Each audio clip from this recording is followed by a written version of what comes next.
भक्तों को श्री शिवाय नमस्तुभ्याम हर हर महादेव। यदि आपने सावन में नियम बनाया है 2 कलश जल समर्पित करने का और आप प्रतिदिन 2 कलश जल भगवान शंकर को समर्पित करते आ रहे हैं, या फिर एक बेलपत्र समर्पित करने का प्रतिदिन, या फिर कोई सी भी 108 वस्तु समर्पित करने का, या फिर एक कमलगट्टा समर्पित करने का, या एक धतूरा समर्पित करने का, और वो प्रतिदिन, और आपने नियम बनाया है, तो अब आपको इस नियम को पूर्ण करना होगा। इस नियम को पूर्ण कैसे करते हैं?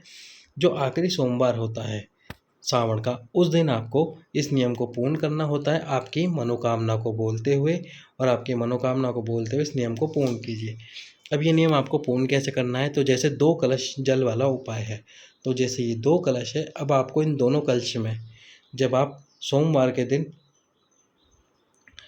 जल चढ़ाने जाएंगे तो एक एक बूंद इसमें इत्र डाल देना है आपको। एक बूंद इस कलश में, एक बूंद इस कलश में इत्र डालना है, और ये इत्र डालने के बाद में दोनों कलश को लेकर जाइए और आपकी मनोकामना बोलते हुए उन दोनों कलश से जल समर्पित कीजिए। बिल्कुल धीरे धीरे समर्पित कीजिए आपकी मनोकामना बोलते हुए। यदि आपको इत्र ना मिले तो इसमें थोड़ा सा गुलाब जल डाल लीजिए। गुलाब जल ना मिले तो गुलाब का फूल डाल लीजिए। गुलाब का फूल भी आपको नहीं मिलता तो आप गुलाब की एक पंखुड़ी डाल लीजिए। लेकिन आपको इन चारों में से कोई ना कोई एक वस्तु डालनी है। सोमवार के दिन आपको ये नियम को समाप्त करने के लिए आपकी मनोकामना बोलते हुए नियम को समाप्त कीजिए। जिस मनोकामना से आप ये नियम बनाया था और आपने ये नियम पूर्ण किया है, तो पूर्ण करते समय एक एक बूंद इत्र की, या फिर गुलाब जल की, या फिर एक गुलाब का पुष्प जरूर डालें कलश के अंदर।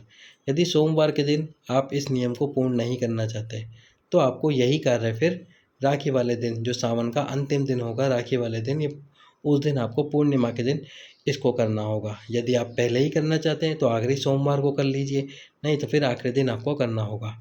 अब यदि आपने एक बेलपत्र समर्पित करने का नियम बनाया है तो उस बेलपत्र पर चंदन लगा दीजिए तीनों पत्ती पे। यदि कमलगट्टा समर्पित करने का नियम बनाया तो उस कमलगट्टे पे आपको चंदन लगाना होगा। यदि धतूरा समर्पित करने का नियम बनाया तो उस पर आपको इत्र लगाना होगा। क्षमा कीजिए यदि मैंने चंदन बोल दिया है, तो तीनों पे आपको इत्र लगाना होगा।